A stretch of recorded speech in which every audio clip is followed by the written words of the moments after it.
The rain came down like a punishment. Verity stood in the entrance hall of Ashworth Manor, water streaming from her traveling cloak, pooling on the marble floor she had walked across 1,000 times as the Duchess of Thornhaven. 2 years of marriage.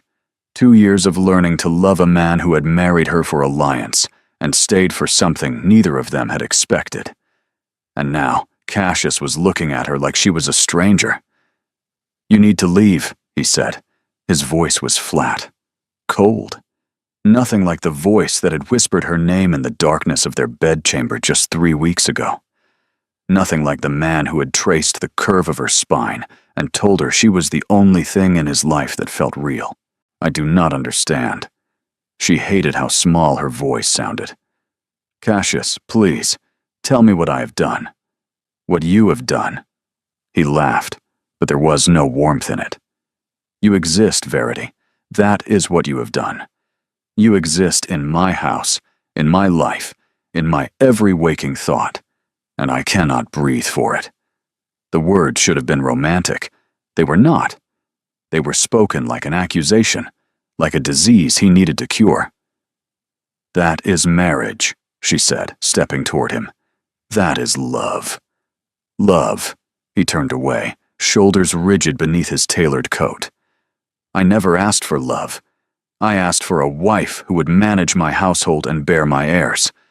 I did not ask for this." This. As if what had grown between them was something shameful, something unwanted. Verity felt something crack in her chest. "You are lying. I do not know why, but you are lying. 3 weeks ago you held me like I was precious. You said my name like a prayer. 3 weeks ago I was a fool. Cassius, enough." He spun back to face her, and she saw it then, a flicker in his eyes that did not match his words. Pain, fear, desperation. But his jaw was set like iron, and his voice was merciless. "I have arranged for a carriage to take you to your family's estate in Wiltshire. Your things will be sent separately. You will tell anyone who asks that you are visiting your ailing mother." "My mother is not ailing." "Then she will become ailing, a convenient fiction to explain your absence from society." "My absence?" Verity's hands trembled. "You are sending me away, after 2 years, after everything. I am doing what must be done." "Why?" He did not answer, just stood there, carved from marble, watching her with those dark eyes that had once held such tenderness. Verity thought of the secret she carried, the one she had discovered just 4 days ago, confirmed by the physician who had attended her in private. The reason she had rushed back from visiting her cousin in Bath, the news she had been so desperate to share. She was with child, his child, their child, the heir he had just said he wanted. But looking at him now, at this stranger wearing her husband's face, the words died in her throat. She could not give him this. Not when he was throwing her away like rubbish. Not when he was looking at her with such deliberate cruelty. If he did not want her, he did not deserve to know. "Very well," she said quietly. A flicker of surprise crossed his expression. Perhaps he had expected her to fight harder. "Good. Let him wonder. Let him question. Let him lie awake at night asking himself why she had surrendered so easily." "The carriage is waiting," he said. "In this storm, the roads are passable. And if they are not? If the carriage overturns? If I am hurt?" For just a moment, one fraction of a heartbeat, his mask slipped. She saw terror in his eyes, real, genuine terror at the thought of her harm. And then it was gone, replaced by that terrible coldness. "You will be fine," he said. "You are always fine. It is one of your most irritating qualities." She laughed. She could not help it. Even now, even as he destroyed everything they had built, he managed to sound like the man she had married, the one who complained about her optimism while secretly basking in it, the one who pretended to be annoyed by her laughter while doing everything in his power to cause it. "Goodbye, Cassius," she said. She did not wait for his response. did not wait for the footman to bring her cloak or the maid to fuss over her wet hair. She simply turned and walked out into the rain, climbed into the waiting carriage, and let the darkness swallow her whole. Only when the carriage jolted forward, only when the lights of Ashworth Manor disappeared behind the sheets of rain, did she let herself break. Her hand pressed against her stomach, still flat, still holding its secret. "I will protect you," she whispered to the life inside her. "Whatever he has done, whatever madness has taken him, I will protect you.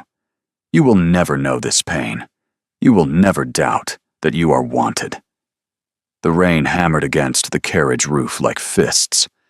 Verity closed her eyes and let herself remember the man Cassius had been before. The way he looked at her across the breakfast table like she had invented the sunrise. The way he held her hand during boring society events, thumb-tracing circles on her palm.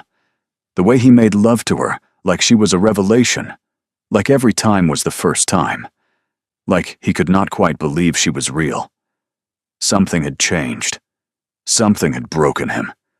She did not know what, but she knew this was not the real Cassius. The real Cassius would never send her away in a storm. The real Cassius would never look at her with such practiced cruelty. But the real Cassius wasn't here.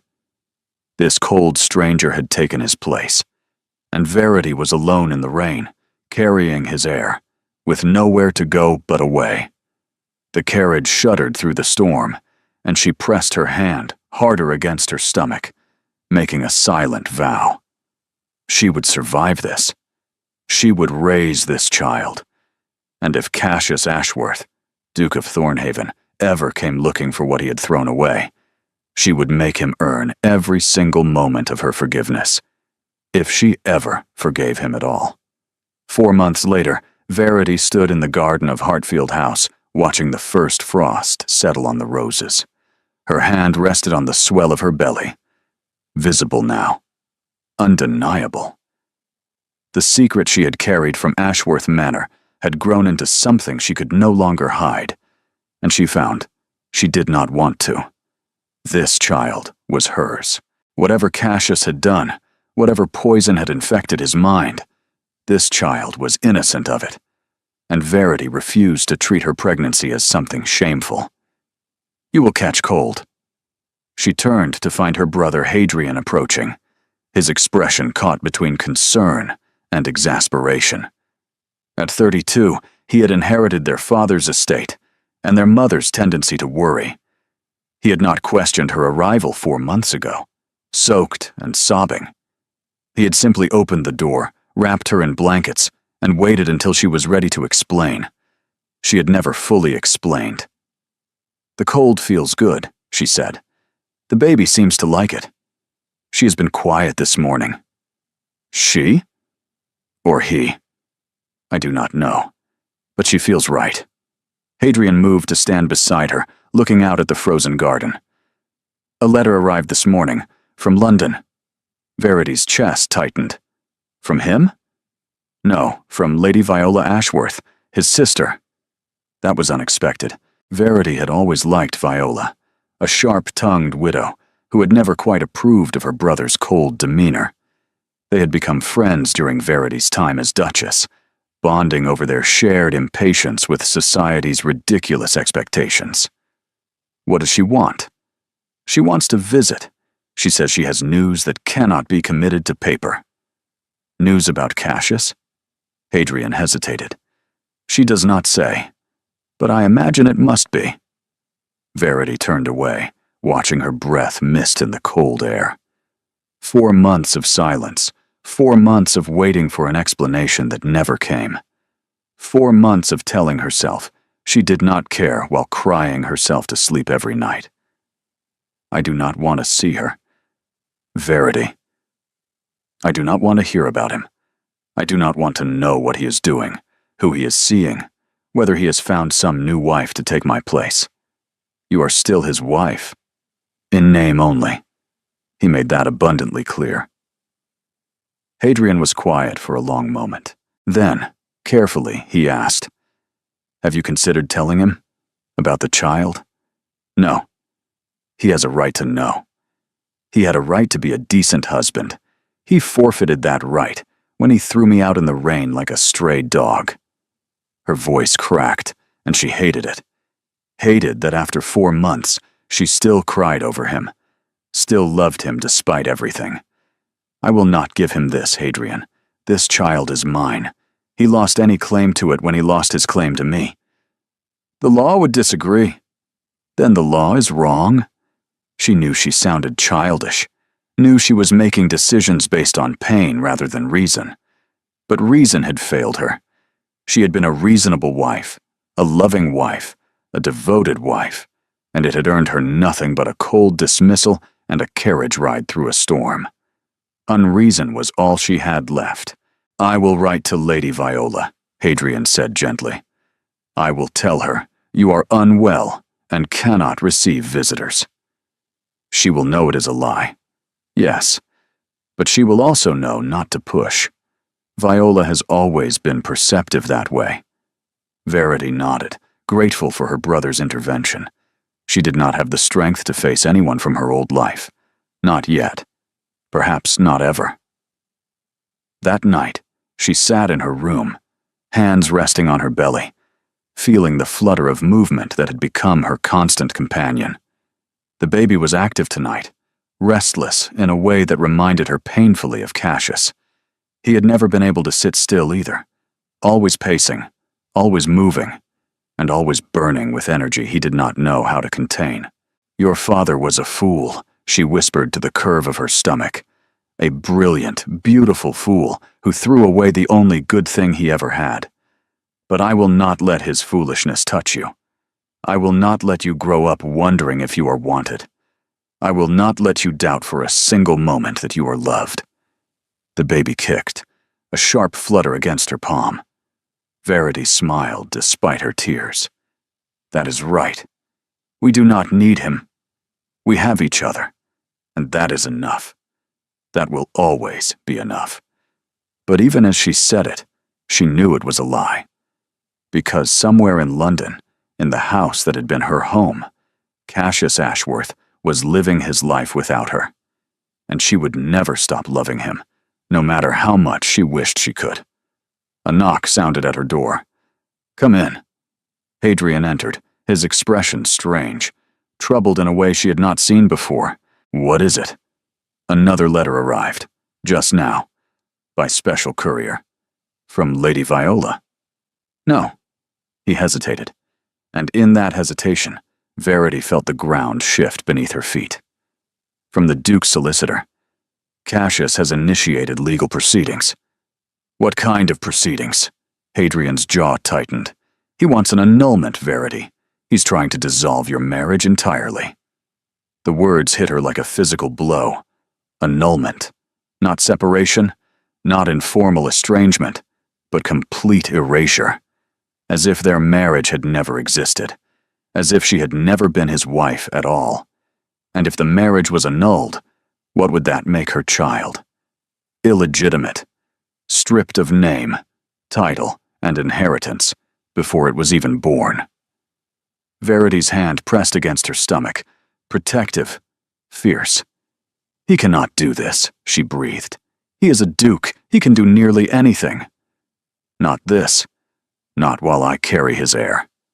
The words were out before she could stop them. Hadrian's eyes widened, understanding dawning. You have to tell him, he said softly. No. Verity, if he knows about the child, he cannot pursue an annulment. The courts would never allow it. If he knows about the child, he will take it from me. Her voice shook.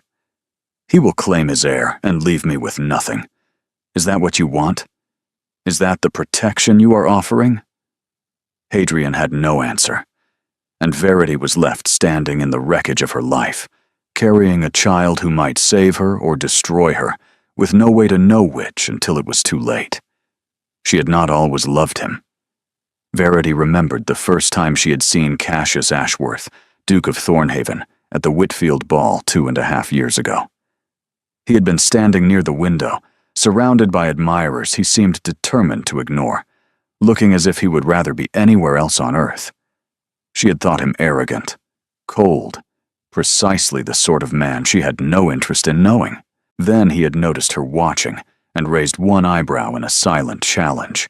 She had blushed, looked away, and spent the rest of the evening pretending he did not exist. The next morning, he had called on her father. "I wish to court your daughter," he had said, with all the romance of a man ordering breakfast. "Our families would benefit from the alliance, and she seems intelligent enough not to bore me." Her father, ever pragmatic, had been delighted. Verity had been furious. "I will not marry a man who speaks of me like livestock," she had announced at dinner. "You will meet with him," her father had replied calmly, "and you will give him a fair chance. That is all I ask." She had agreed, certain that a few conversations with the insufferable Duke would prove her right. She had been wrong, because Cassius Ashworth wasn't what he appeared.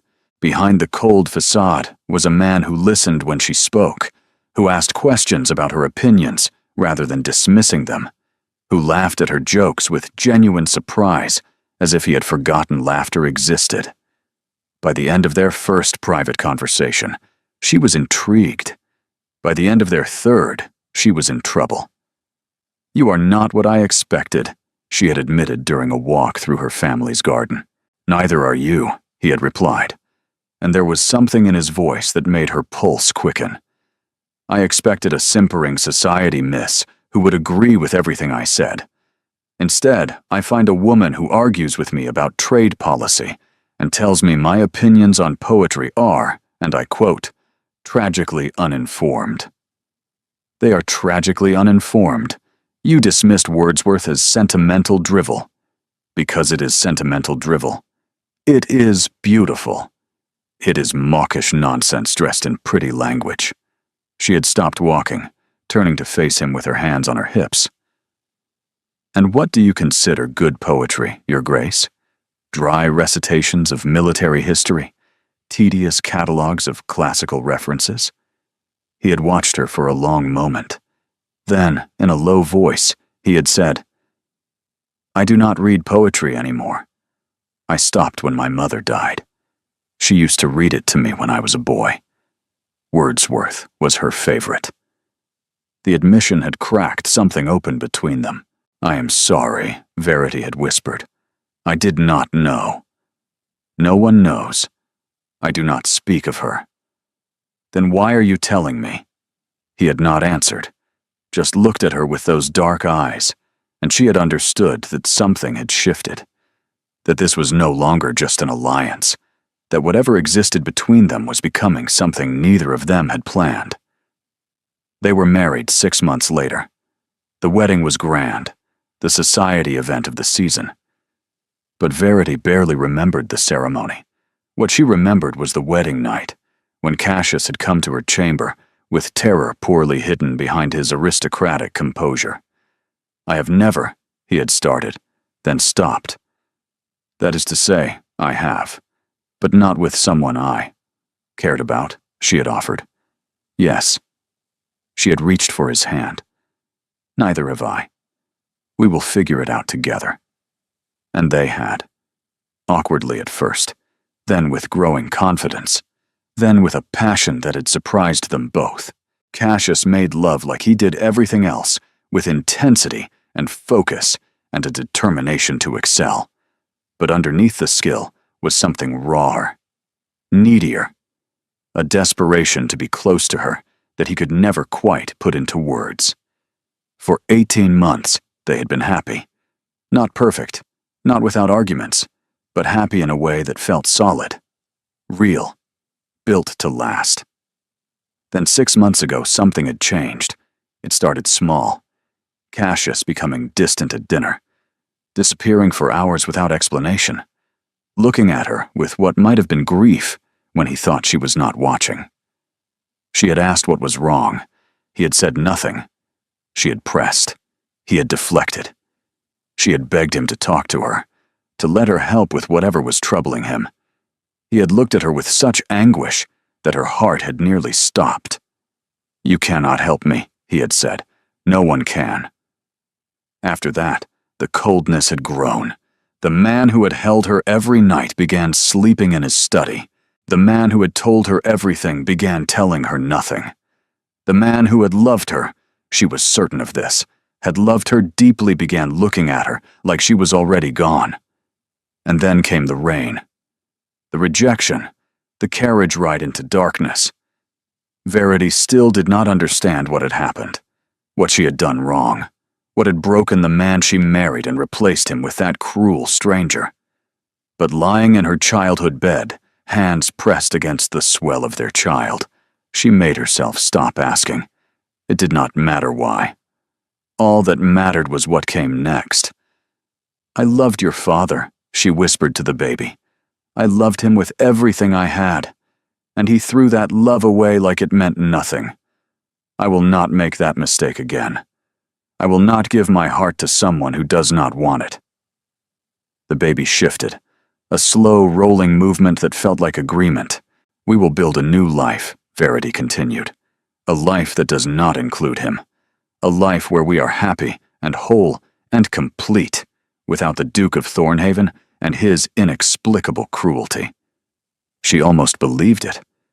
But that night, she dreamed of Cassius as he used to be, laughing in the garden, reading to her by firelight, tracing her face with his fingertips like he was memorizing her features.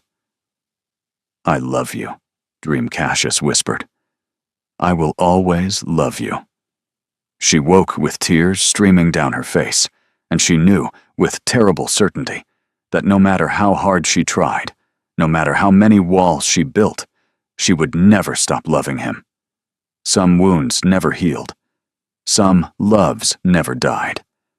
And some secrets, like the child growing in her womb, could not stay hidden forever.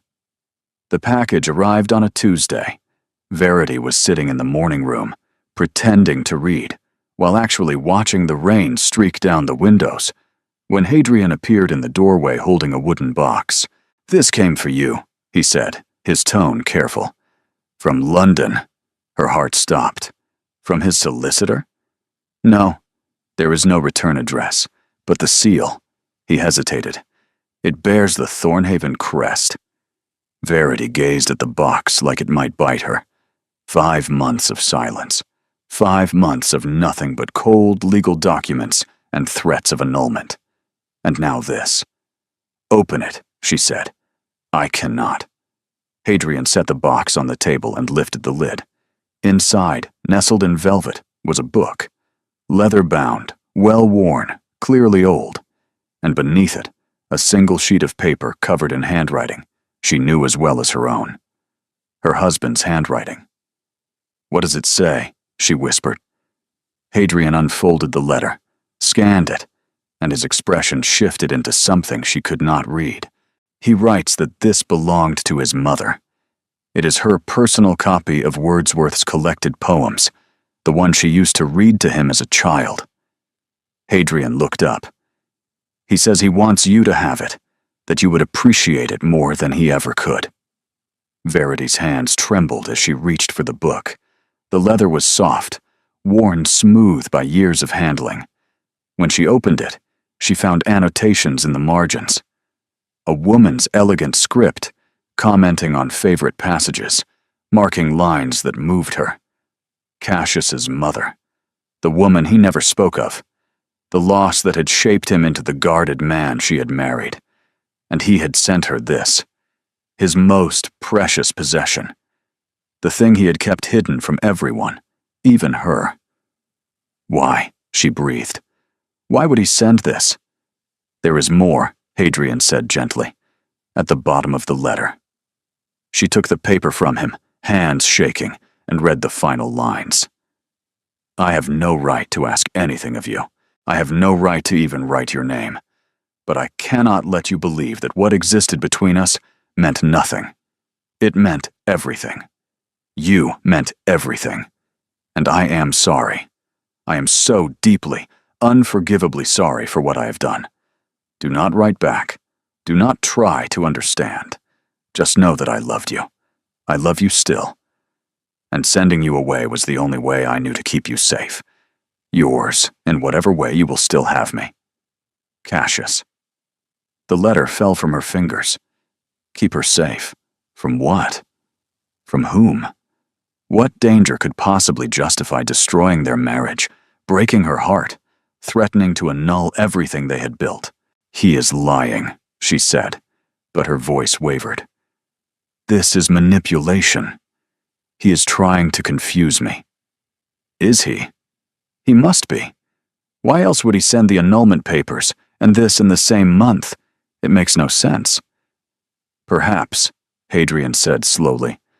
There are things happening that we do not understand, things he cannot explain. Then he should explain them. Verity's voice cracked.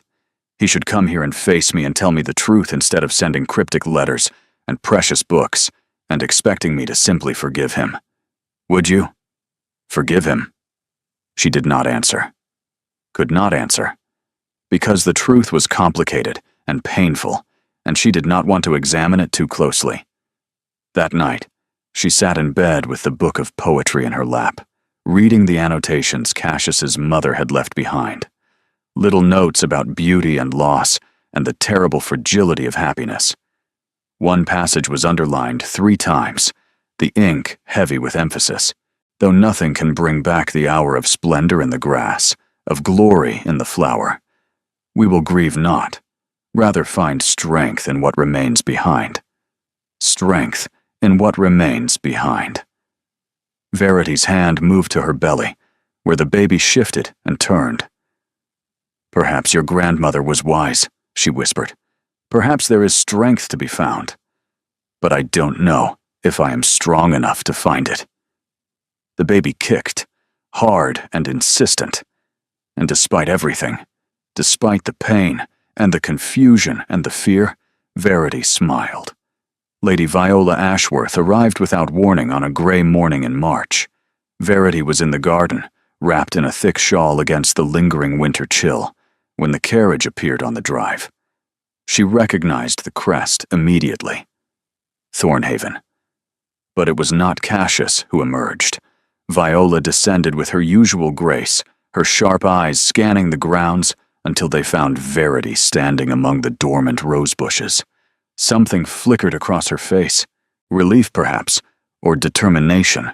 Do not run, Viola called out. I have traveled 4 days to speak with you, and I will not be denied. I didn't invite you. No. You ignored my letters and refused my visits, and generally behaved as though I had ceased to exist. Viola approached, her gaze dropping to Verity's belly, now impossible to hide beneath even the most generous shawl. Though I see now why you were so determined to avoid me? Verity's hand moved instinctively to cover the swell. This is none of your concern. It is absolutely my concern. That is my brother's child, my niece or nephew, the future heir to Thornhaven. Viola stopped a few feet away, her expression softening. And you are my friend, Verity. Or you were. I would like to be again, if you will let me. Your brother sent me away in the rain like a disgraced servant. I know. He is trying to annul our marriage. I know that too. Viola's jaw tightened, and I am here to tell you that you must not let him. Verity watched her with guarded eyes. What? The annulment. You must fight it. You must refuse to cooperate. Hire your own solicitors, and do whatever is necessary to stop it from proceeding. Why would you help me against your own brother? Because my brother is a fool. Viola's voice cracked, the first sign of emotion breaking through her composure. A noble, self-sacrificing, utterly idiotic fool who believes he is protecting everyone by destroying himself. And you, and apparently his unborn child.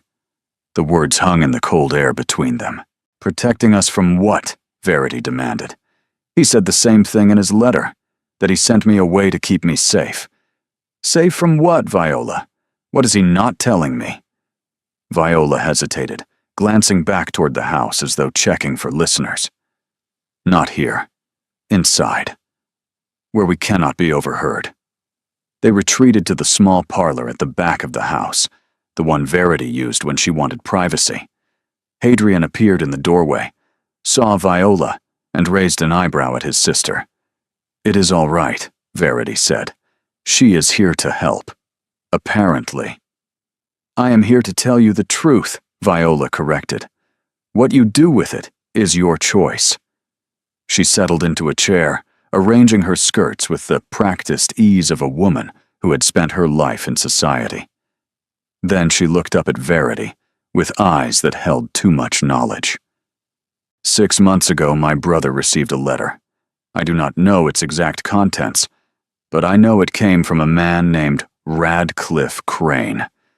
The name may mean nothing to you, but it should. Crane was our father's solicitor. He handled all the family's legal matters, including several that were less than legitimate." "Less than legitimate?" "Our father was not a good man, Verity.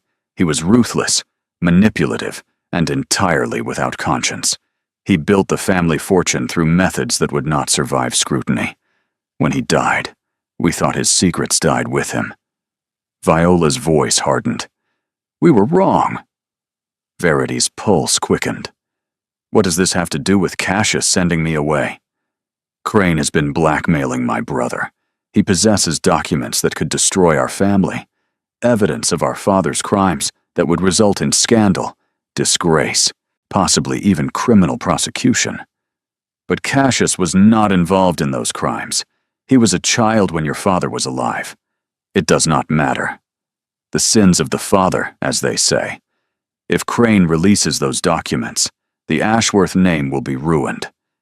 Cassius will lose everything. His title, his estates, his standing in society." Viola paused.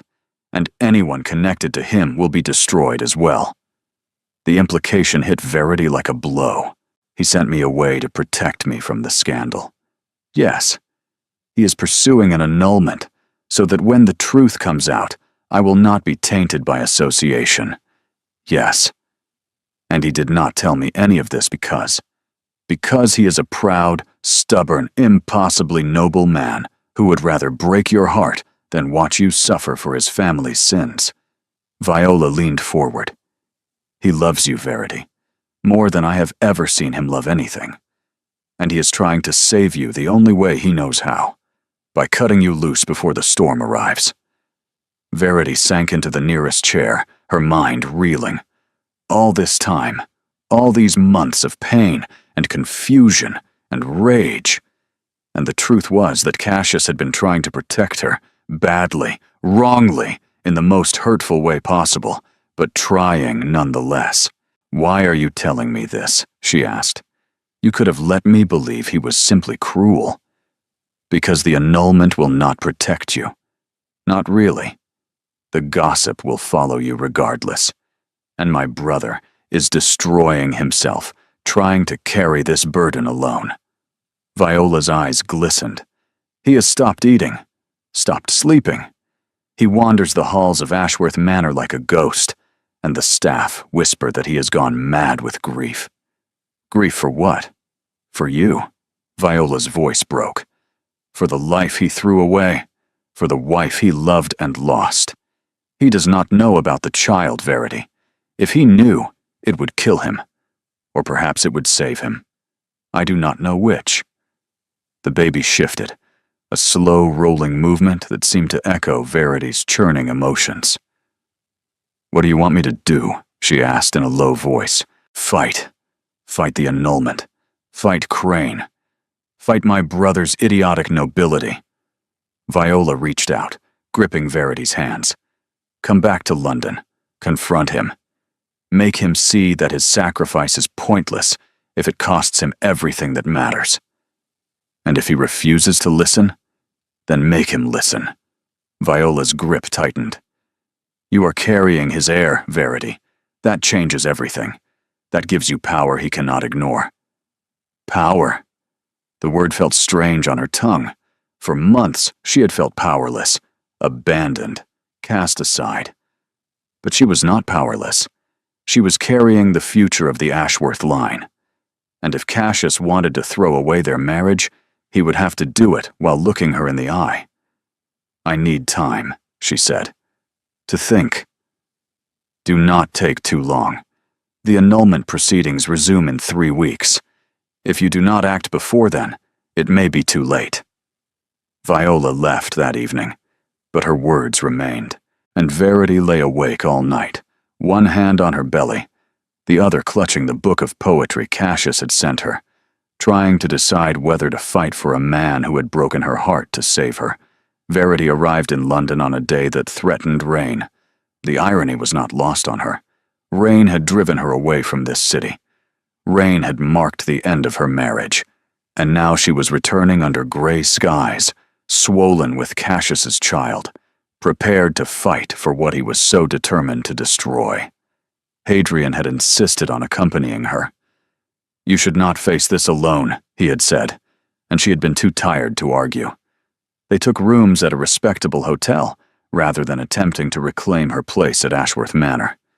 Verity was not ready for that confrontation. Not yet. First, she needed to understand exactly what she was fighting. The meeting with Crane was arranged through Viola, who had returned to London ahead of them and done the necessary groundwork. "He is a snake," Viola had warned, "but snakes can be charmed, or defanged." Radcliffe Crane received them in his offices near the Inns of Court. He was a small man, neat and precise, with the kind of forgettable face that served well in his profession. His eyes, however, were sharp, calculating. They swept over Verity's figure with undisguised interest. "The Duchess of Thornhaven," he said smoothly. "Or should I say, the former Duchess. I understand the annulment is proceeding apace. That is what I am here to discuss." "Indeed," he gestured to a chair. "Please, sit. You must be tired. Traveling in your condition cannot be comfortable." She remained standing. "I will not be here long enough to require comfort." A flash of surprise crossed his eyes. "Very well. What is it you wish to discuss?" "The documents you hold over my husband's head. I want to know exactly what they contain. That is confidential information." "Then let me tell you what I already know." Verity stepped closer, and she saw Crane's composure waver slightly. "I know you are blackmailing the Duke. I know you possess evidence of his father's crimes. And I know you have used this leverage to control my husband for the past 6 months. Control is a strong word. What word would you prefer? Manipulate? Extort? Destroy?" Crane's smile did not reach his eyes. "The Duke and I have an arrangement, one that benefits us both." "It benefits no one but you." Verity's voice hardened. "My husband has destroyed his marriage, abandoned his wife, and is attempting to annul a union that produced an heir, all because you have convinced him there is no other way. There is no other way. The documents I possess would ruin him, would ruin you as well, had you remained connected to his name." "Then release them." Crane blinked. "I beg your pardon?" "Release the documents. Whatever crimes the old Duke committed, my husband was not part of them. He was a child. Society will see that. They will see a man being punished for his father's sins, and they will rally to his defense. You underestimate the cruelty of society, and you underestimate the power of an heir." Verity placed her hand on her belly. "I am carrying the next Duke of Thornhaven. Whatever scandal you think you can create, it will not erase this child's claim. It will not destroy a lineage that stretches back centuries. The Ashworths will survive your petty blackmail. They have survived worse." For the first time, Crane looked uncertain. "The Duke does not know about the child," he said slowly. "No, because I didn't trust him with the knowledge. But I trust him now, and I will tell him everything when I see him tonight." "You think that will change anything?" "I think it will change everything." Verity leaned forward. "Here is what is going to happen, Mr. Crane. You are going to withdraw your demands. You are going to return every document you possess to my husband, and you are going to disappear from our lives entirely. And if I refuse, then I will make it my personal mission to destroy you." Her voice was soft, but it carried the weight of absolute conviction. "I have spent 5 months learning to survive without my husband. I have learned that I am stronger than I ever imagined. And I have learned that a woman with nothing left to lose is the most dangerous creature on earth." She straightened, meeting his eyes without flinching. "You targeted the wrong family, Mr. Crane. The Ashworths may have secrets, but they also have resources. And now they have me." Crane was silent for a long moment. Then, slowly, his composure cracked. "You do not know what you are asking," he said. "The old Duke's crimes were not minor offenses. There was fraud, embezzlement, men who died because of his machinations. None of which my husband was responsible for. But he benefited from it. The fortune he inherited was built on blood. Then he will make amends. He will use that fortune to help those who were harmed. He will build something good from his father's poison." Verity's voice softened. "That is who my husband is, Mr. Crane. He is a man who takes responsibility for things that are not his fault. A man who would rather destroy his own happiness than see others suffer. You have mistaken his nobility for weakness. It is not." The silence stretched. Then Crane laughed, a hollow sound without humor. "You are either very brave or very foolish. I am a wife, I am a mother, and I am done being afraid." She turned and walked out of his office without looking back. In the carriage, Hadrian watched her with something like awe. "That was remarkable," he said quietly. "That was desperation. It was strength, the kind I have never seen from you before." Verity looked out the window at the gray London streets, her heart pounding. "Being abandoned teaches you things," she said. "It teaches you that you cannot rely on anyone to save you, that you must save yourself. And Cassius? Will you save him too?" She thought of the man who had sent her away in the rain, the man who had broken her heart to protect her, the man who was even now destroying himself out of misguided love. "If he will let me," she whispered. "If he has not already gone too far." The carriage rolled toward Ashworth Manor, and Verity prepared to face the husband who had thrown her away. Ashworth Manor looked smaller than she remembered. Or perhaps she had grown larger. Not just in body, but in spirit. The woman who had fled this house 5 months ago had been broken, confused, and desperate to understand what she had done wrong. The woman who stood before it now knew the truth, and the truth had made her dangerous. "Are you certain about this?" Hadrian asked from beside her.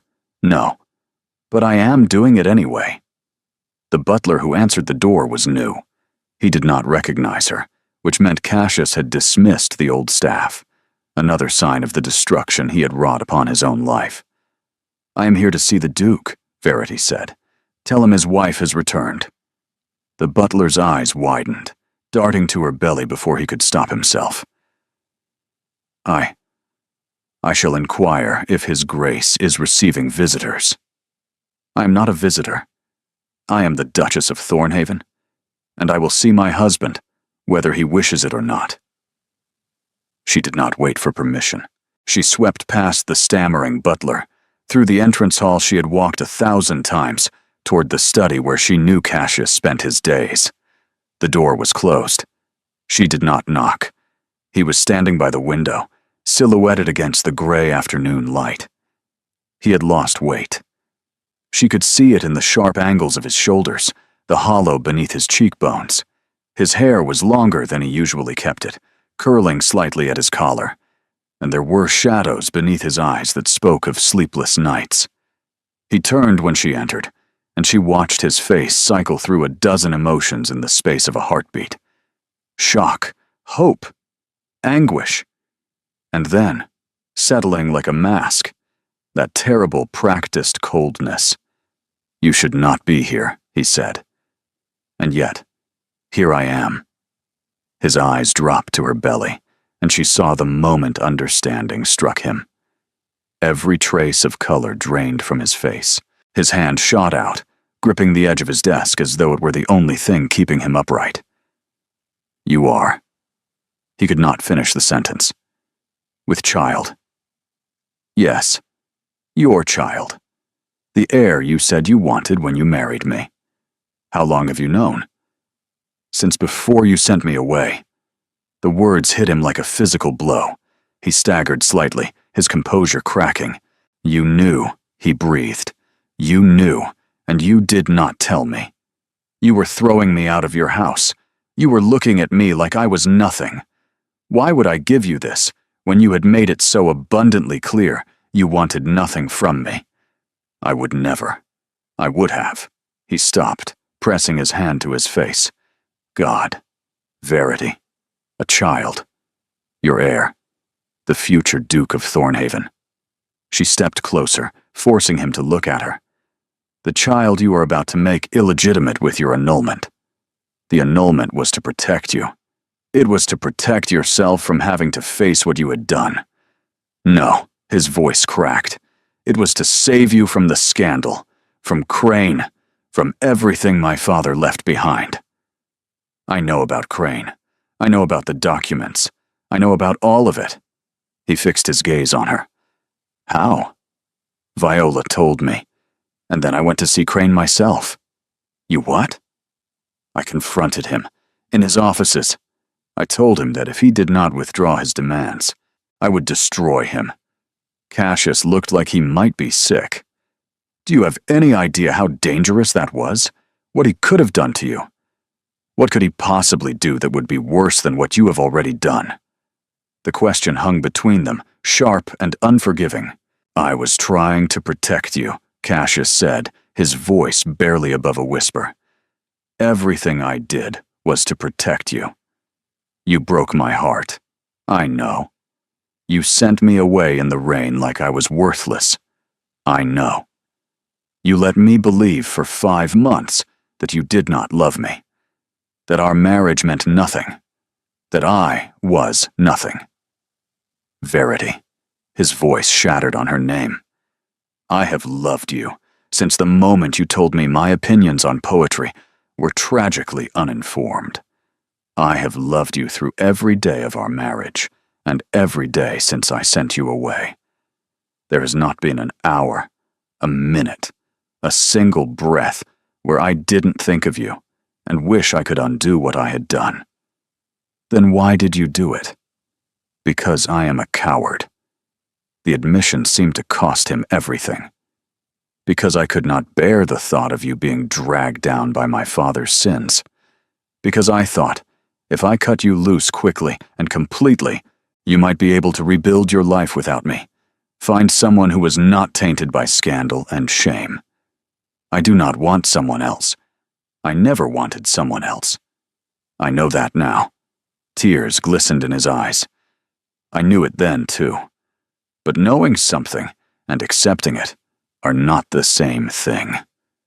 Verity felt her own composure cracking. She had come here to fight, to demand, to force him to face what he had done. But seeing him like this, broken and desperate, and still so painfully in love with her, made it hard to hold on to her anger. You could have told me, she whispered. You could have trusted me with the truth. I was trying to spare you. You were trying to control the situation, to make the decision for both of us without giving me any say. Yes. He did not try to deny it. I was wrong. I see that now. I have seen it every day since you left, lying awake at night remembering the look on your face when I told you to go. You said I was an irritation, something you could not breathe around. I said what I needed to say to make you leave, to make you hate me enough to go without fighting. His voice dropped. I never imagined you would believe me. How could I not believe you? You were my husband. I trusted you completely. I know. He moved toward her, then stopped himself. I know. And I am sorry. I am so profoundly, devastatingly sorry. I do not know how to make you understand the depth of my regret. You could start by stopping the annulment. I will stop it today, This hour. I will write to the solicitors immediately. And Crane? I will deal with Crane. How? He hesitated, and she saw something shift in his expression. Something harder. More determined. The documents he holds expose my father's crimes, but they also expose his own involvement.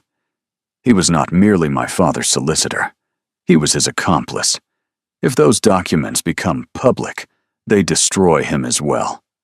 Then release them. It would mean scandal for our family. Better scandal than slavery to that man's demands.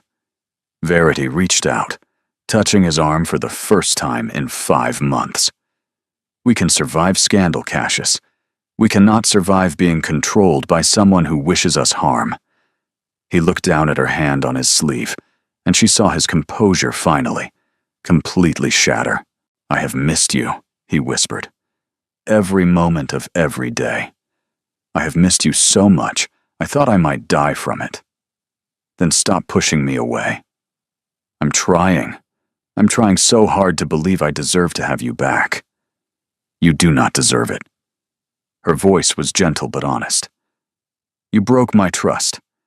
You made decisions that were not yours to make. You hurt me in ways I am still discovering. I know. But I love you anyway. The words came out before she could stop them. God help me, I love you anyway, and I'm tired of being apart. I'm tired of protecting myself from a man. I want to protect me instead. His breath caught.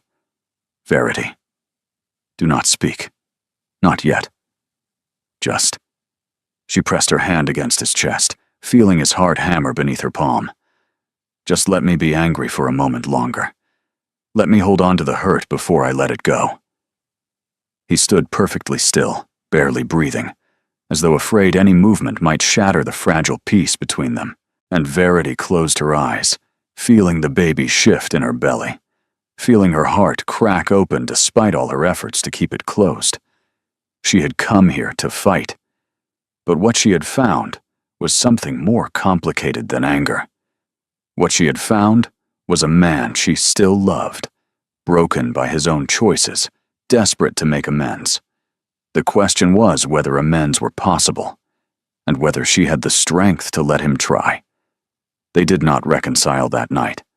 Verity insisted on separate rooms, and Cassius did not argue.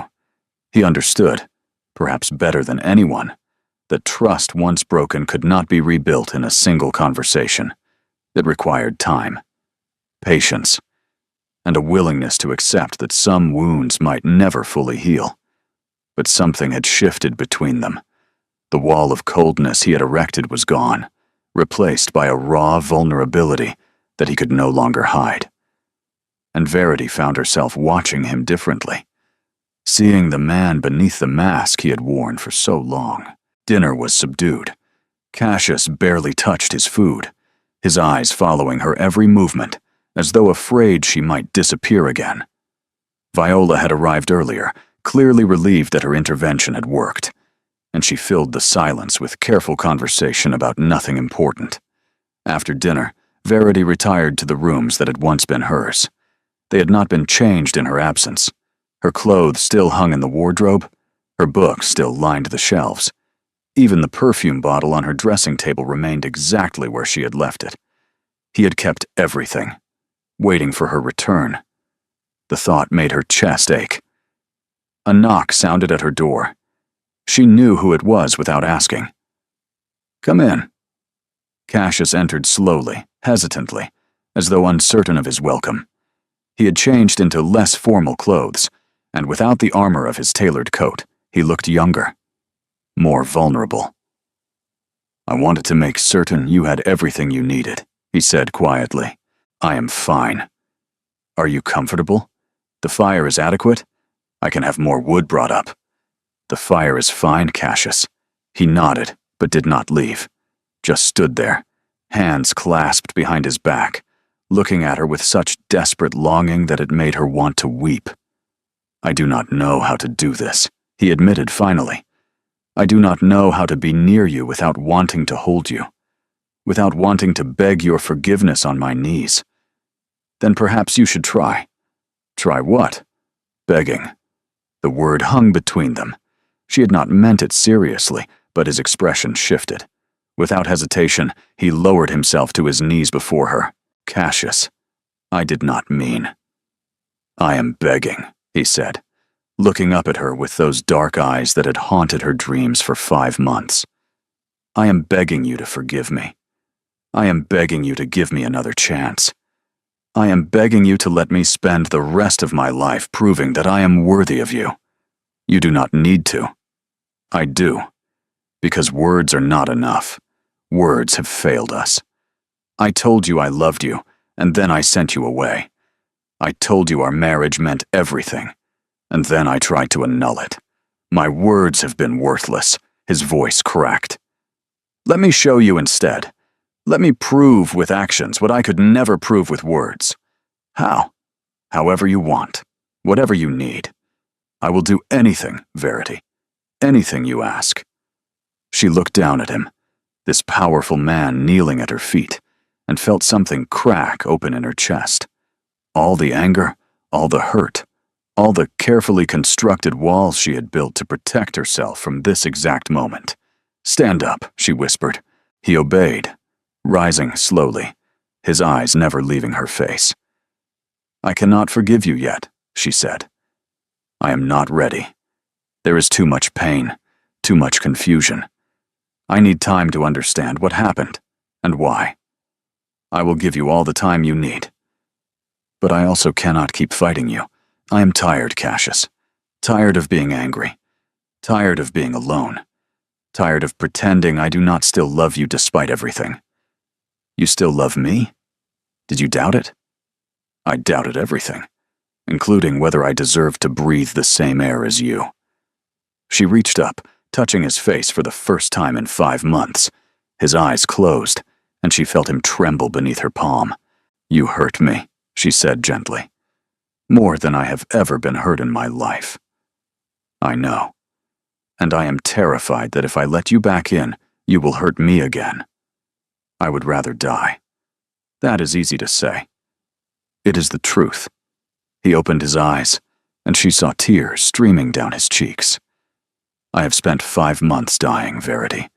Dying slowly, painfully, from the knowledge of what I had done. If I ever hurt you again, I would not survive it. Do not make promises you cannot keep. I am not making promises. I am stating facts. His hand came up to cover hers, pressing it harder against his face. You are everything to me. You and this child you carry. I would burn the world to the ground to protect you.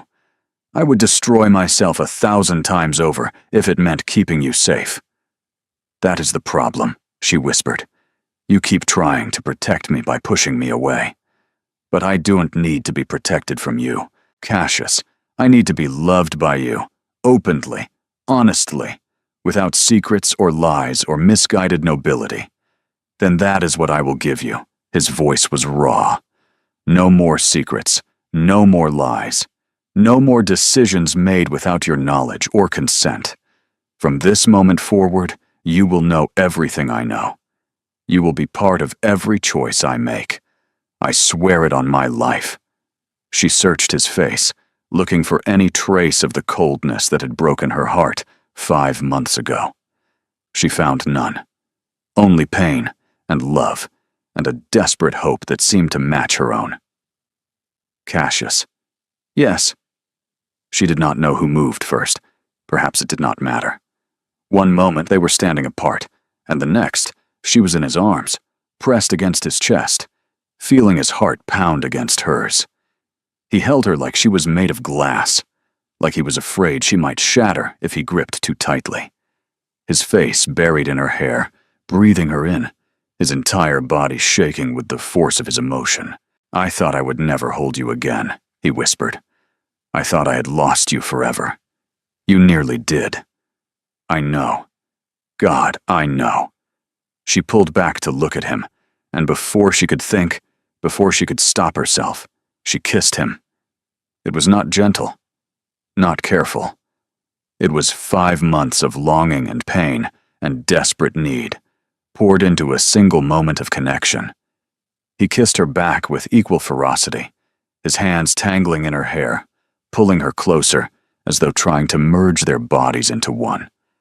When they finally broke apart, both gasping for breath, his forehead rested against hers. "This does not mean I forgive you," she said shakily. "I know. And it does not mean everything is fixed. I know that too. But I am tired of sleeping alone. I am tired of waking up reaching for someone who is not there." His breath caught. "What are you saying?" "I am saying." She took a shaky breath. "Stay. Tonight. Just hold me. Nothing more. I am not ready for more. But I need. You need what? To feel safe again. To feel like I'm not alone." He pulled her close, wrapping his arms around her with infinite gentleness. "You will never be alone again," he promised. "Whatever happens, whatever comes next, I will be beside you. For the rest of my life, if you will let me." She closed her eyes, letting herself sink into his warmth. Tomorrow, there would be difficult conversations. Tomorrow, there would be Crane to deal with, and solicitors to dismiss, and a scandal to weather. Tomorrow, she would have to decide whether she truly believed his promises, or whether she was setting herself up for another heartbreak. But tonight, she was in her husband's arms. Tonight, she was home. And for the first time in 5 months, Verity fell asleep without tears. She woke alone. For a terrible moment, Verity thought she had dreamed it all. The confrontation, the confession, the kiss. But the pillow beside her still held the impression of Cassius's head, and when she pressed her hand against it, she found it still warm. He had been here. He had held her all night. And now he was gone. She found him in his study, standing before the fireplace with a letter in his hand. His expression was grim, and when he looked up at her entrance, she saw something in his eyes that made her stomach clench. "What has happened?" "Crane." He held up the letter. "He has decided not to wait for my response. He released the documents this morning. They will be in every newspaper by afternoon." The words hit her like a physical blow. All of them. All of them. My father's crimes laid bare for all of London to see. His jaw tightened. By tomorrow, the Ashworth name will be synonymous with fraud and corruption. And Crane? He has reportedly fled to the continent. He knew the documents implicated him as well, so he decided to destroy me and then vanish before the consequences caught up with him. Verity moved toward him, but he stepped back. The movement was small, almost imperceptible, but she felt it like a door slamming shut. "Cassius, you should leave." His voice was flat again, controlled. "Take your brother and return to Wiltshire. When the scandal breaks, you need to be as far from me as possible. We discussed this. I am not leaving." That was before, he gestured at the letter, before it became real, before the consequences became inevitable. "Verity, you do not understand what is coming. The newspapers will be brutal. Society will turn against us completely. Anyone associated with the Ashworth name will be destroyed. I am your wife. I am already associated with your name. Which is why you need to distance yourself now, while there is still time. No. Verity. I said no." She stepped closer, forcing him to meet her eyes. "I did not come back here to run away at the first sign of trouble. I came back to fight. Beside you. As your partner. This is not a fight we can win. Every fight can be won. You taught me that. I taught you nothing. I lied to you. I manipulated you. I broke your trust in ways that can never be repaired. And then you begged my forgiveness. And I chose to give you a chance." Her voice hardened. "Do not make me regret that choice by turning back into the cold, distant man who sent me away 5 months ago." He held her gaze, and she saw the war playing out behind his eyes. The urge to protect her by pushing her away, battling against the knowledge that pushing her away was what had nearly destroyed them both. I do not know how to let you stay, he admitted, his voice low. I do not know how to watch you suffer for my family's sins. Then learn, because I am not going anywhere. The scandal will pass. Everything passes eventually. And when it does, we will still be here, together, with our child. His eyes dropped to her belly, and she saw his composure crack. Our child, he repeated, as though the words were still foreign on his tongue. I still cannot believe you are. Carrying your heir, yes. And this child deserves to know its father, deserves to grow up in a house where both parents are present, where love is not something hidden or denied or sacrificed for the sake of reputation. What kind of life can I give a child? After this, what kind of legacy?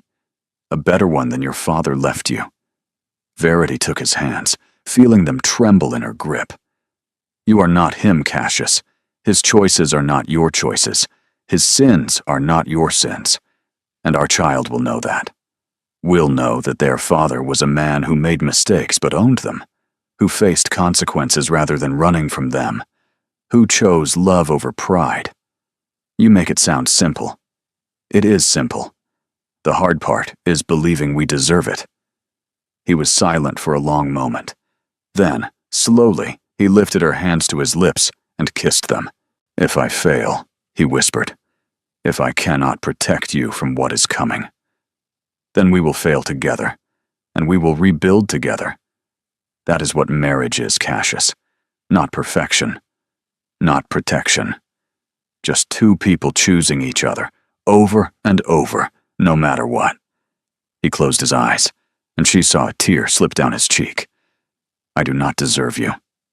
Perhaps not. But you have me anyway. When he opened his eyes again, something had shifted. The fear was still there, the grief, the guilt. But beneath it all, she saw something else. Hope. Fragile, uncertain, but present. The newspapers will publish this afternoon, he murmured. By tonight, we will be the most notorious family in London. Then we'd better eat a good breakfast. Notoriety requires energy. He laughed. Actually laughed. A broken, disbelieving sound, but a laugh nonetheless. You are impossible, he said. You love it. I love you. He pulled her close, wrapping his arms around her. God help me. I love you more than I knew it was possible to love anyone. Then stop trying to send me away. Stop trying to protect me from yourself. Just be here. With me. For whatever comes next. I will try. Do not try. Succeed. He held her tighter, and she felt his heartbeat slow. Felt the tension drain from his shoulders. The storm was coming. The scandal would break. Everything they had known was about to change. But they would face it together. And that, Verity realized, was the only thing that truly mattered. The scandal was worse than either of them had imagined. By evening, their names were on every tongue in London. The newspapers had printed lurid headlines about the old Duke's crimes, embellished with speculation about what the current Duke must have known. Invitations were withdrawn. Friends stopped calling. Even the servants looked at them with a mixture of pity and suspicion. Cassius withdrew into himself in the days that followed, not with coldness, but with a kind of grim determination. He spent hours with solicitors, trying to contain the damage, while Verity managed the household and pretended not to notice the whispers that followed her whenever she ventured out. A week after the scandal broke, a visitor arrived. Verity was in the morning room when the butler announced him, a name she did not recognize, Mr. Edwin Huxley, requesting an audience with the Duke and Duchess together. Together? She repeated. Who is he? He did not say, Your Grace, only that his business concerns you both. Cassius appeared behind the butler, his expression guarded. I know the name. Huxley was one of the men my father defrauded. I have been trying to contact him for days. They received him in the study. Edwin Huxley was an older man, perhaps 60, with the weathered face of someone who had known hardship. His clothes were respectable but worn. His eyes held a sharpness that spoke of intelligence and experience. "Thank you for seeing me," he said, his voice rough. "I know this is not an easy time." "You have come to make demands," Cassius said flatly. "I understand. My father's crimes cost you dearly. I am prepared to make restitution." "You misunderstand me, Your Grace." Huxley settled into a chair, his expression thoughtful. "I have not come to make demands. I have come to offer testimony." "Testimony?" "I was one of your father's victims, yes. He defrauded me of my life savings, destroyed my business, and left my family destitute for years. But I was also watching, Your Grace.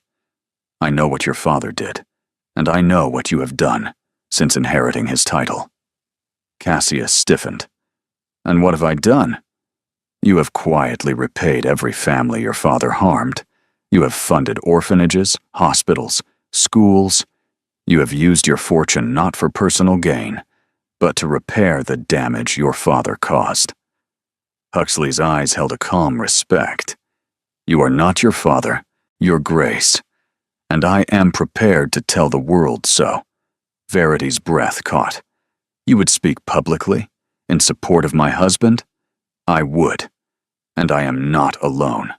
There are others, dozens of us, who have benefited from the Duke's generosity over the past 5 years. We have been talking since the scandal broke, trying to decide what to do. Today, we made our decision." "What decision?" Cassius asked, his voice strained. "We are going to the newspapers, all of us. We are going to tell them the truth about the current Duke of Thornhaven, that he is nothing like his father, that he has spent years trying to atone for crimes he did not commit, that he is a man of honor and integrity and compassion." Silence fell over the study.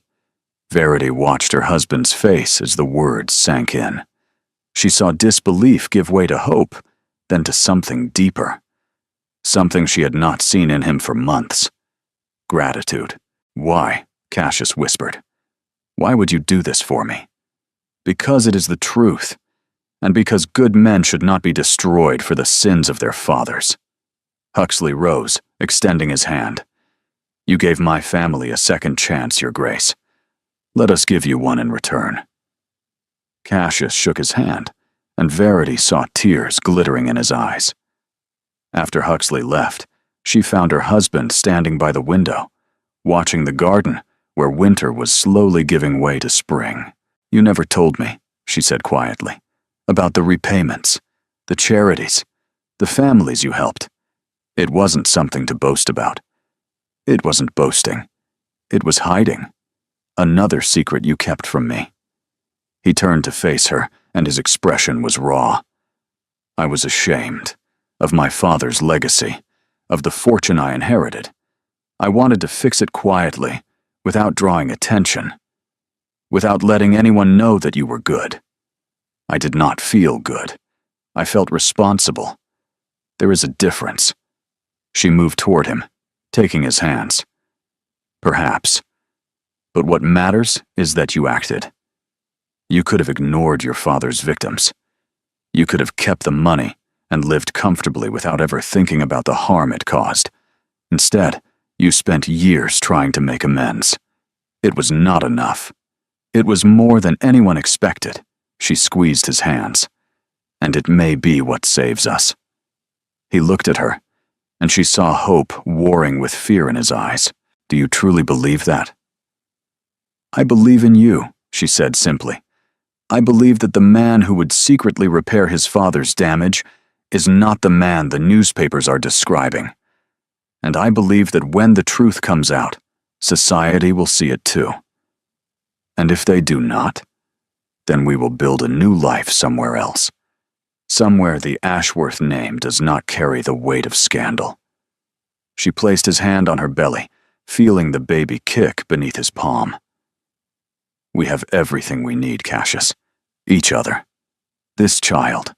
The rest is just noise." He gazed at his hand on her stomach, feeling the movement of their child, and she watched something break open in his face. "I've wasted so much time," he whispered. "So much time, pushing away the only person who ever truly mattered." "Then stop wasting time. Start living." He pulled her close, holding her as though she was the only solid thing in a shifting world. "I love you," he said against her hair. "I love you, and I am done being afraid. Whatever comes next, I will face it. With you, as your husband, as the father of our child. Promise me." "I promise." And for the first time since the scandal broke, Verity believed that everything might actually be all right.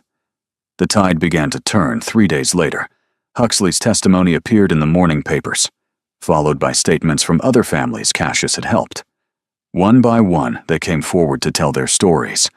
The widow, whose mortgage had been quietly paid. The orphanage that had received anonymous funding for years. The businessman whose factory had been saved by a mysterious investor. All of them pointed to the same source, the Duke of Thornhaven, the son who had spent 5 years trying to repair his father's damage. Society, ever fickle, began to reconsider its verdict. Invitations trickled back in. Cautious at first, then more confident.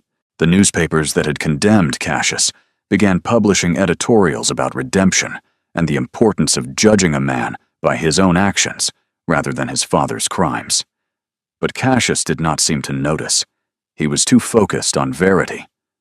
In the 2 weeks since her return, he had been a changed man, attentive without being suffocating, present without being possessive. He asked her opinion on every decision. He told her about every letter, every meeting, and every development in their legal situation. No more secrets, no more unilateral choices. And slowly, carefully, she began to trust him again. "The Whitford ball is tonight," Viola announced one morning over breakfast. "Everyone who matters will be there. It is the perfect opportunity to show society that the Duke and Duchess of Thornhaven are united." Cassius looked at Verity, a question in his eyes. "Do you feel well enough?" he asked gently. "The physician said you should rest." "The physician said I should not run marathons. He did not say I should hide from society like a frightened mouse." "You are 8 months pregnant, and I am perfectly capable of attending a ball." She raised an eyebrow. "Unless you do not want me there." "I want you everywhere. Always." He reached across the table, taking her hand. "I simply do not want to push you beyond your limits." "Then let me decide my limits. I am tired of being managed, Cassius, even with the best of intentions." He nodded, accepting the gentle rebuke. "You are right. I apologize." "Accept it. Now, shall we plan our triumphant return to society?" The Whitford ball was everything she had expected. Glittering chandeliers, hundreds of guests, the cream of London society gathered in one place. And every single one of them watched as the Duke and Duchess of Thornhaven entered. Verity felt their eyes like a physical weight, curious, judgmental, waiting to see how the notorious couple would conduct themselves. She squared her shoulders and walked beside her husband, her hand resting on his arm, her head held high. They had barely made it 10 steps before Lady Pemberton herself approached them. An ancient dragon of a woman whose approval could make or break reputations. "Your Grace," Lady Pemberton said, looking Cassius up and down, "you have caused quite a stir." "I apologize for any disruption, my lady." "Do not apologize." Her eyes narrowed. "The truth about your father was long overdue. What matters is what you have done since. And from what I hear, you have done quite a lot. I have tried. Trying is more than most men manage." Her gaze shifted to Verity, taking in her pregnant figure with a knowing look. "And you, Duchess, standing by your husband through scandal. That takes courage." "Or stubbornness," Verity replied. Lady Pemberton laughed, a sharp sound that drew attention from across the room. "I like you. Both of you. You have spine. Society could use more of that. She swept away, and in her wake, the tension in the room shifted. If Lady Pemberton approved, others would follow. It was the way of their world. Cassius turned to Verity, something like wonder in his eyes. "You are magnificent," he murmured. "I am exhausted, but I refuse to let them see it."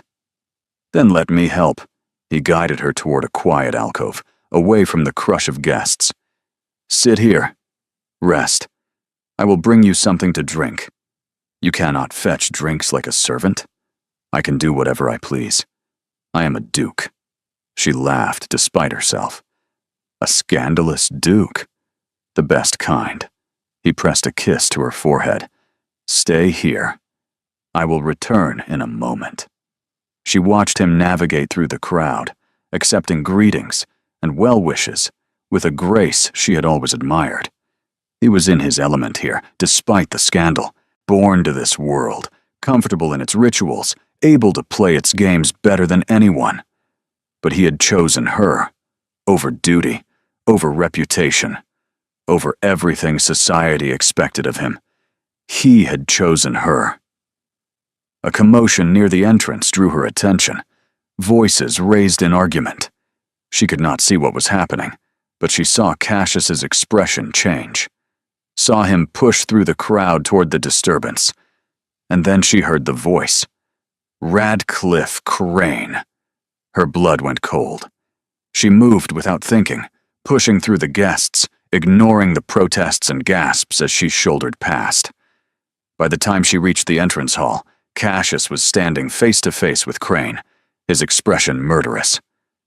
"You should not have come here," Cassius said, his voice deadly calm. "I had no choice." Crane looked disheveled, desperate, nothing like the composed man Verity had confronted in his offices. "The authorities are looking for me. I need money, enough to disappear properly. You destroyed my family's name, and now you expect me to help you escape. I expect you to protect yourself." Crane's eyes darted around the room, taking in the watching crowd. "Because I still have documents, Your Grace. Documents I did not release. Documents that could destroy you personally, not just your father's memory." "You are lying." "Am I?" Crane's smile was vicious. "Ask your wife. Ask her what I told her when she visited my offices. Ask her about the things your father did that even she does not know about." Cassius turned to look at Verity, and she saw the question in his eyes. "He is bluffing," she said, moving to stand beside her husband. "He told me nothing that you have not already confessed." "Then you did not listen carefully enough." Crane reached into his coat. Several things happened at once. Cassius stepped in front of Verity, shielding her with his body. Guards moved toward Crane from multiple directions, and Crane's hand emerged, holding not a weapon, but a sheaf of papers. "These are the real documents," Crane said wildly. "The ones that prove your father murdered his first wife.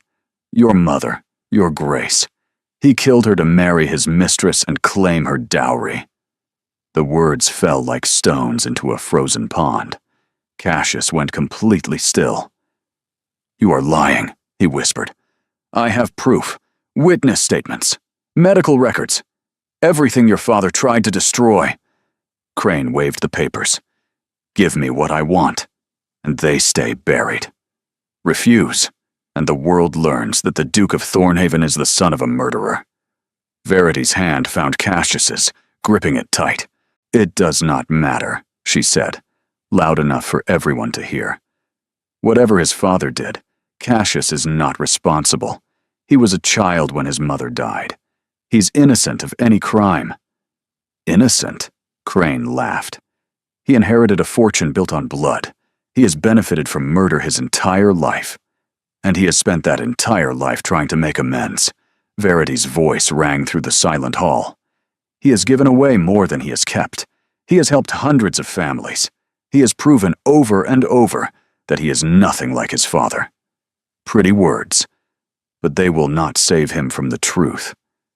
The truth is that you are a desperate man making desperate threats. Verity stepped forward, putting herself between Crane and her husband.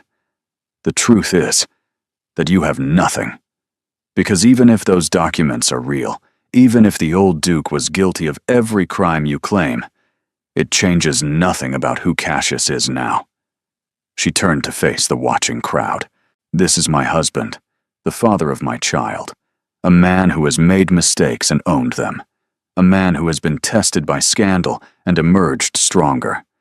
I am proud to stand beside him. I will always be proud to stand beside him.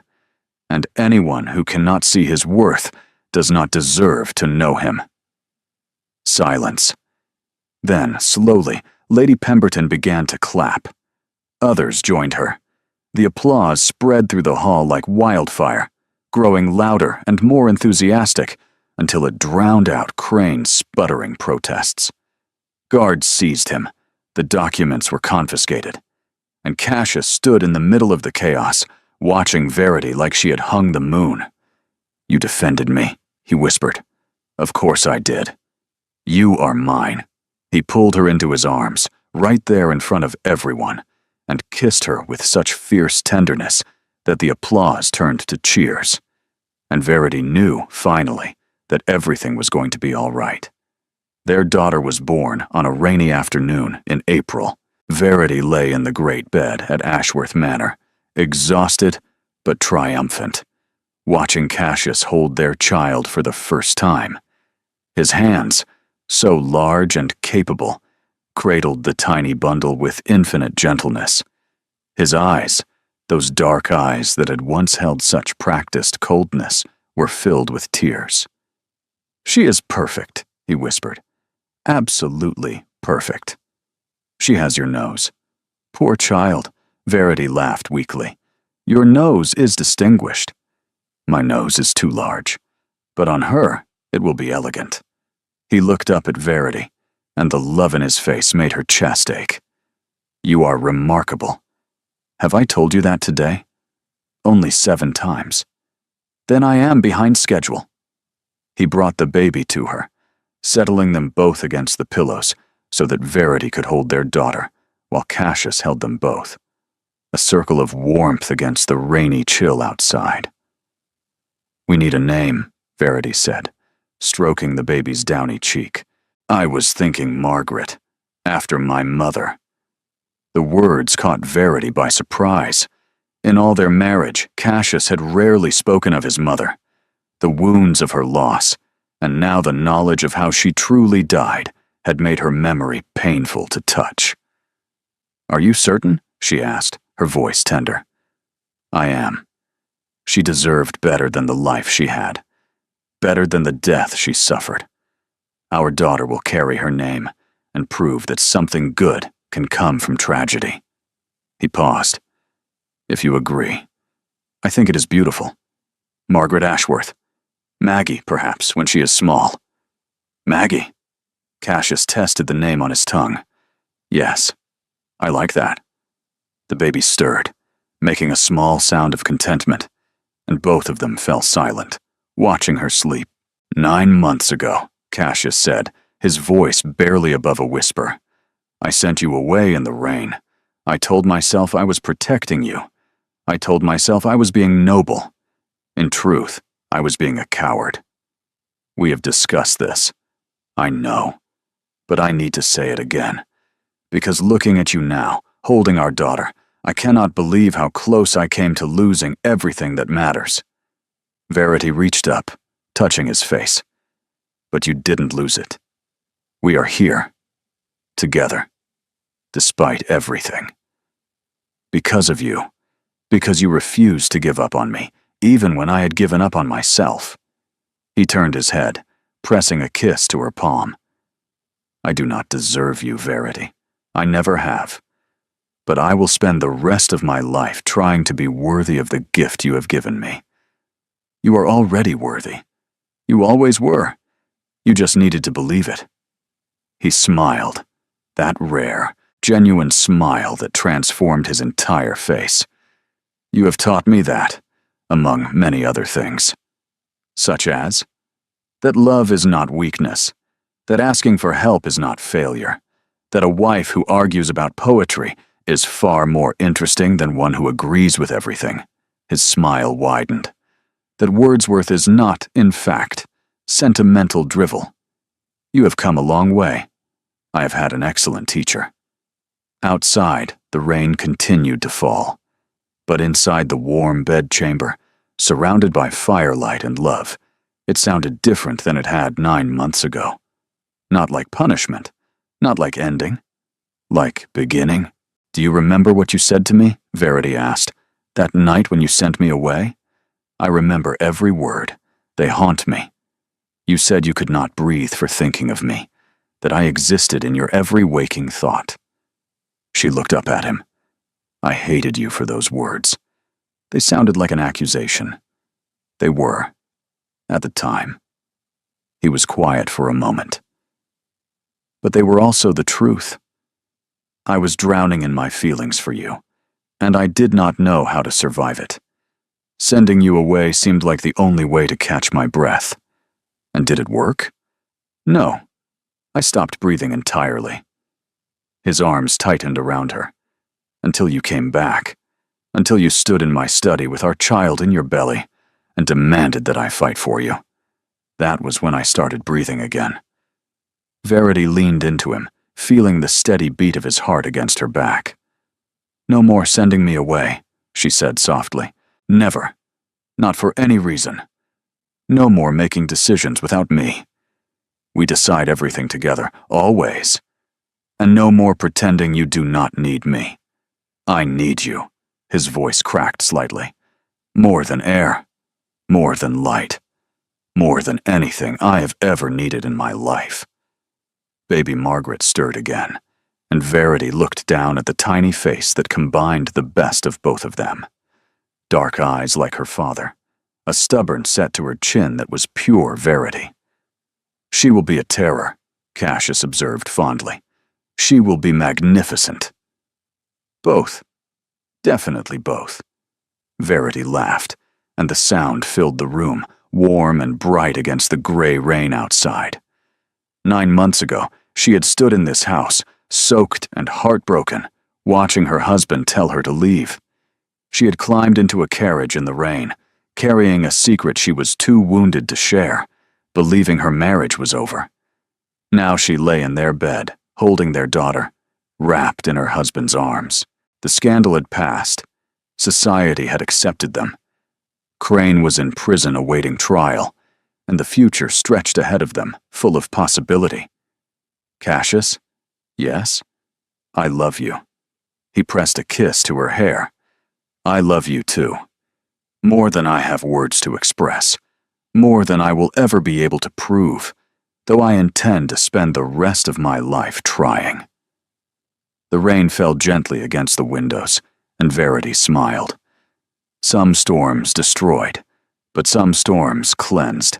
Some storms washed away the old and made room for the new. She had been sent away in the rain, carrying his air, believing all was lost. Now she was home, safe, loved. And the rain that had once felt like an ending had become something else entirely. A beginning. Their beginning. Together. Thank you for staying with Verity and Cassius until the very end. Their story began with a storm that seemed to destroy everything. But in truth, that storm was the beginning of something new, something stronger, something real. If you are not subscribed yet, hit that subscribe button and ring the bell, because there are more stories waiting. More impossible loves, more second chances, more moments that remind us why we believe in happily ever after. Thank you for being here. You are the reason these stories exist.